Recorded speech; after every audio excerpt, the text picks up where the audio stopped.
Bismillahirrahmanirrahim. Kisah seorang raja Bani Israel. Abdul Samad bin Maqil bercerita, ada seorang yang berhasil menjadi raja ketika masih berusia muda. Dia berkata, saya bisa merasakan nikmatnya kekuasaan. Saya tidak tahu apakah orang lain juga bisa merasakan hal yang sama seperti yang saya rasakan ini, ataukah hanya saya saja yang bisa merasakannya. Lalu, seseorang berkata kepada sang raja, wahai sang raja, memang seperti itulah kekuasaan. Lantas sang raja bertanya, apa yang bisa mengamankan kekuasaanku ini dan menjaganya tetap tegak? Seseorang itu berkata kepadanya, ketaatan kepada Allah dan tidak mendurhakainya. Kemudian, sang raja mengundang dan mengumpulkan para tokoh dan pemuka yang ada di wilayah kerajaannya. Lalu, sang raja berpidato, jadilah kalian dewan penasehat dan dewan pertimbangan di kerajaan ini. Apa yang kalian pandang itu sebagai bentuk ketaatan kepada Allah, maka sampaikanlah kepadaku, maka saya akan melaksanakannya. Dan apa yang kalian pandang itu sebagai sebuah kedurhakaan kepada Allah, maka tegur dan cegahlah, maka saya akan meninggalkannya. Demikianlah akhirnya sang raja dan dewan tersebut saling bersinergi menjalankan roda pemerintahan dengan menjunjung tinggi amar ma'ruf nahi mungkar seperti yang diminta oleh sang raja. Sang raja mampu mempertahankan kekuasaan kerajaannya selama 400 tahun sebagai sosok raja yang patuh dan taat kepada Allah. Melihat hal itu, Iblis tidak mau tinggal diam. Iblis bergumam, selama ini saya telah membiarkan ada seorang menjadi raja yang selalu taat menyembah Allah selama 400 tahun. Lantas, Iblis datang menemui sang raja dalam wujud seorang laki-laki. Sang raja pun kaget melihat ada sosok laki-laki tiba-tiba masuk menemuinya. Kemudian sang raja berkata, siapa engkau? Iblis pun menjawab, saya Iblis, jangan kaget. Katakan kepadaku, siapa engkau sebenarnya? Kemudian sang raja menjawab, saya seorang laki-laki dari anak Adam. Kemudian Iblis berkata, seandainya engkau memang manusia, pastinya engkau sudah meninggal dunia seperti anak Adam yang lain. Tidakkah engkau lihat berapa banyak jumlah manusia dan generasi-generasi manusia terdahulu? Mereka semuanya mati. Seandainya engkau memang manusia seperti mereka, pastilah engkau sudah mati sama seperti mereka. Akan tetapi, sebenarnya engkau adalah dewa. Untuk itu, serulah manusia untuk menyembahmu. Kata-kata iblis tersebut ternyata berhasil masuk ke dalam hati sang raja dan mempengaruhinya. Kemudian, sang raja naik mimbar dan berorasi, wahai kalian semua, sebelumnya saya telah menyembunyikan sesuatu dari kalian. Saat ini, saya berpikir untuk menyampaikannya kepada kalian.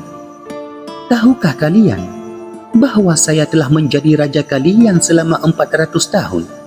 Seandainya saya ini memang manusia, pastinya saya telah mati sebagaimana manusia pada umumnya.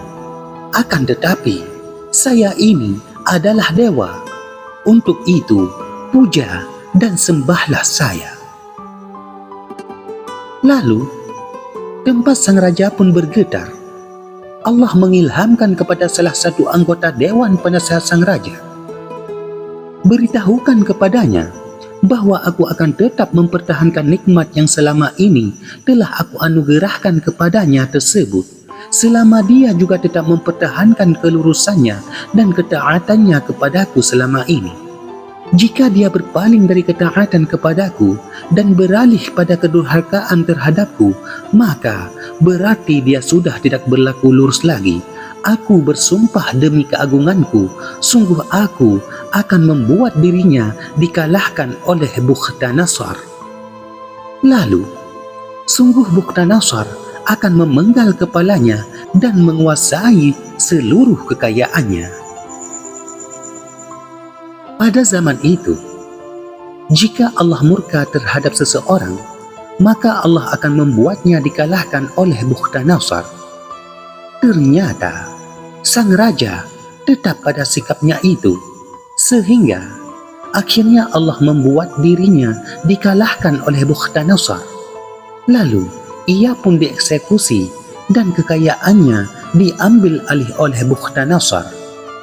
Kekayaan sang raja yang diambil alih Bukhtanasar waktu itu jumlahnya luar biasa besar, hingga harus diangkut dengan 70 kapal penuh dengan emas.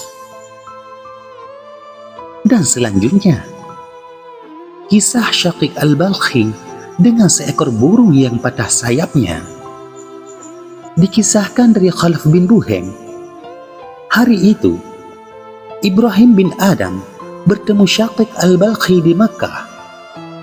Kemudian Ibrahim berkata kepada al-Balkhi, "Wahai al-Balkhi, maukah engkau menceritakan kepadaku awal kisah perjalanan spiritualmu?" Lalu al-Balkhi pun bercerita, "Waktu itu saya sedang berjalan melintasi sebuah padang. Tiba-tiba saya melihat seekor burung yang patah sayapnya. Dalam hati saya bergumam, 'Lihat dan perhatikanlah dari mana burung ini mendapatkan makanannya.' Lalu saya duduk di samping burung itu. Sesaat kemudian, tiba-tiba datang seekor burung lain sambil membawa makanan berupa belalang di paruhnya. Lalu burung tersebut meletakkan belalang itu di paruh burung yang patah sayapnya tersebut.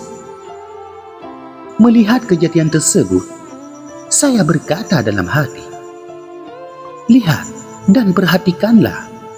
Sesungguhnya dia yang telah mengadakan seekor burung yang normal bagi burung yang patah sayapnya ini di tengah padang seperti ini. Dia juga kuasa memberiku rezeki dimanapun saya berada.' Lalu sejak saat itu, saya memilih memfokuskan diri untuk beribadah dan tidak bekerja." Selesai mendengarkan ceritanya tersebut, lantas Ibrahim bin Adam berkata kepadanya, "Wahai Syaqiq, kenapa engkau justru memilih menjadi seperti burung yang patah sayapnya, dan bukan memilih menjadi burung yang normal dan sehat yang telah memberi makan burung yang sakit tersebut? Tidakkah engkau mendengar bahwa Rasulullah SAW bersabda, 'Tangan yang di atas lebih baik dari tangan yang di bawah'? Bukankah di antara tanda seorang mukmin sejati adalah dia menginginkan satu dari dua derajat yang lebih tinggi dalam segala hal, hingga dia mencapai tingkatan al-abrar, artinya orang-orang yang berbakti?" Kemudian Syaqiq al-Balkhi pun langsung memegang dan mencium tangan Ibrahim bin Adam seraya berkata, "Anda adalah guru kami, wahai Abu Ishaq. Wallahu a'lam bis-shawab."